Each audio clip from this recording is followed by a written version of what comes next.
I didn't like that spoon anyways.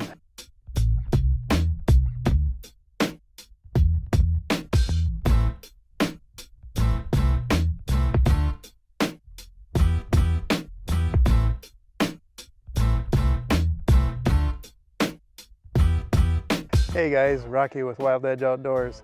Yeah, I grew up on the shore of Lake Superior and moved out to Idaho. And I'm on the shore of Lake Pend Oreille, so I thought I'd give a shot at some Lake Superior tactics here on the shore of Lake Pend Oreille. I haven't tried it, so we'll just have to see how it goes. I'm actually trying for rainbow trout and lake trout. Well, I'm gonna set out my bait setup first, and then I'm gonna start throwing just a Castmaster spoon, just silver with a little blue on it. Here's my setup here. I've got my main line with a swivel, and then a bead, and then another swivel tied on there. And then I got this little Slinky weight. Basically, I made this. It's a hockey skate shoelace filled with BBs, and then you just use a lighter to burn the ends shut. And then you use a light piece of monofilament as a loop there. And that way, if it gets stuck, it just breaks and you don't lose everything else. First thing I'm going to try is spawn sack here, and you'll see some of them are lighter, some are darker. The darker ones are actual eggs. The lighter ones are little floats to keep it up off the bottom. And I've got this set up so it just sits on the bottom and floats about 1.5 feet above the water. And then if something takes it, it can go ahead and take off with it. And then if I'm watching, I'll be able to see the rod tip start moving. And I usually have a rod holder that sticks into the ground and holds my pole, and I forgot it. So I gotta make something.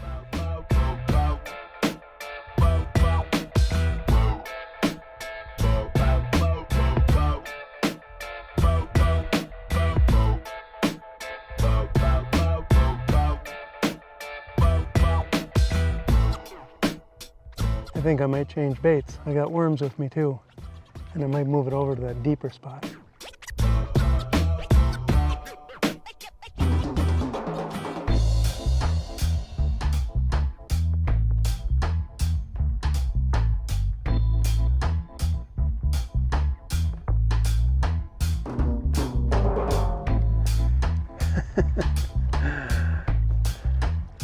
What's a day of fishing without losing a lure?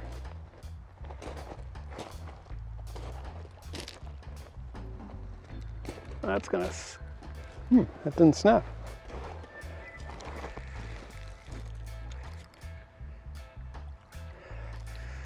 Okay, this is weird.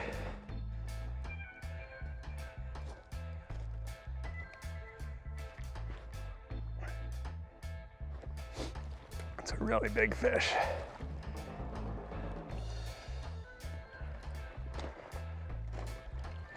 It's gonna snap like a 22.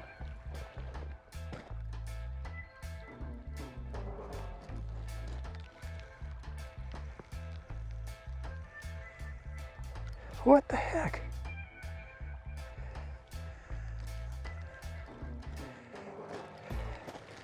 The heck is down there? I'm gonna send my camera down there. Well, that's crazy. I could have sworn it was gonna snap like a 22 going off. Came loose, and I see I bent my hooks a bit. Caught something down there. I don't know if you can see that the hooks opened up. But it was weird. It got caught. I pulled and pulled on it. It finally came loose, then got caught again.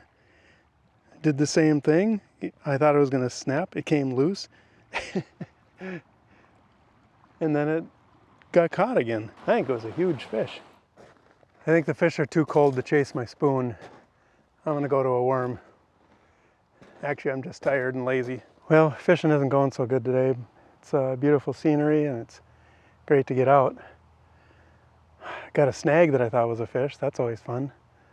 I always do that when I haven't been out for a while. Actually, I do that all the time.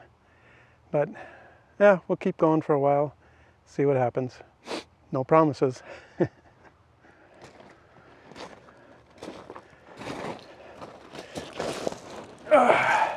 All right, getting rid of the spoon. That reminds me of spitting out perch bones. And we got our snap swivel, and I got a little bead I'm going to put on there. I'm really not set up for this yet. 7, lucky 7. It's my only superstition in fishing. I have to do my cinch knots 7 turns. Oh, it really is nice. This is it's the end of January. It's January 30th, and it's 35 to 38 degrees out here. No wind whatsoever. It's just beautiful. You guys been watching that pole for me? Has anything been pulling on it? I forgot it was there. Don't use your teeth to cut the line like I do. Okay, I'm going to want that worm to kind of float up. Yeah, right about that. Couple feet. Do I want? I think I got a bait holder hook in here. Yep, little hook with a couple barbs on its shank. Helps to hold the worm in place. And then I'm going to use one of my little Slinky Weights and just hook that onto the snap swivel. There we go. I have to admit the ground is getting a little chilly. Did bring my worm blower too, so I can blow this guy up a little bit so he will float. And these aren't night crawlers, they're some smaller worm. Just a little guy. Yeah, I got a goose coming in. I always do that when it's not goose season. Try not to stick myself in the leg doing this. See if he floats. Nope, not a bit. Yeah, it didn't seem like much, if any air was getting into him.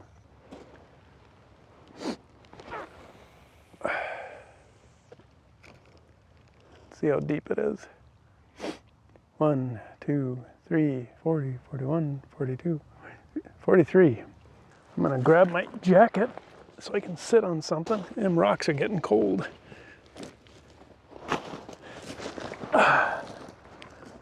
Much better. Now this one I think I'll reel in off and on here and just either I'll get something attracted to it or get it snagged. Kind of feel what the bottom is like down there. See if it's rocky or if it's, oh, it feels pretty smooth. It's kind of weird. I've actually put a camera down about 80 feet right down on the bottom, and it's all sandy and silty down there without a rock in sight. As it comes up shallower, then I find the rocks. There's a rock. I'll let it sit there for a while by the rock. Years ago, I bought a couple of these things you snap on to the rod right here, and then you can put your line in there and leave the bail open. And they're sitting on my workbench, and I've just never put them on.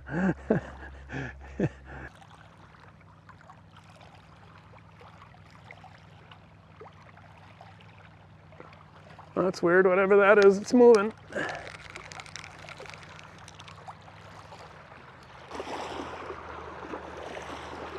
Not anymore. There's got to be some weird stuff down there.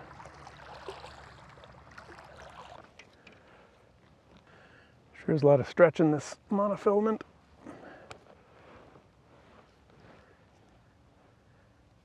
Whatever it is, it's coming in.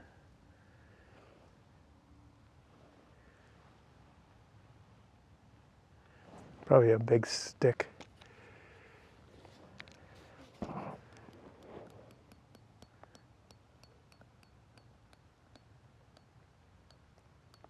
Yeah, it's moving. It's a big snapping turtle. Well, there, it just stopped. I have no idea what it is. There, it broke. Everything came off. Well, whatever it was came up so far and got caught on the rocks. We'll try something weird. Lake Superior, they have Kamloop rainbows just like here. And we would fish for them certain conditions, actually conditions just like this where there's no wind, with a bobber and what we would call a looper bug. And I've never been able to find any out here, but I still have some from before. And it's basically just a little jig, a real small jig. But we're looking at a big bobber like this, and it's weighted so you can cast it way out there. Then you put this looper bug like just a foot or two below it. I'm gonna try a little brown and sparkle one. but it's not much to look at. And then we usually put a little worm or just like a little maggot or something on it. But at least the bobber gives you something to watch. Anyways, line goes right through the bobber. And then there's a little plug that you put in there so you can adjust the depth. There, now you can see it. It's about a little over a foot. And I don't have an actual maggot, but I got these gulp maggots. So we're gonna just try putting one of those on there just for a little scent.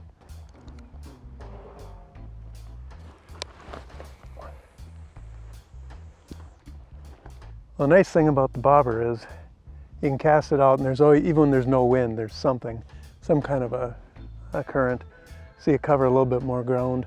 I can already see it drifting over to the right over by where my other line is. I'm actually gonna reel that one in, cast it way over that way, and then it can just drift across. You can see how far this goes.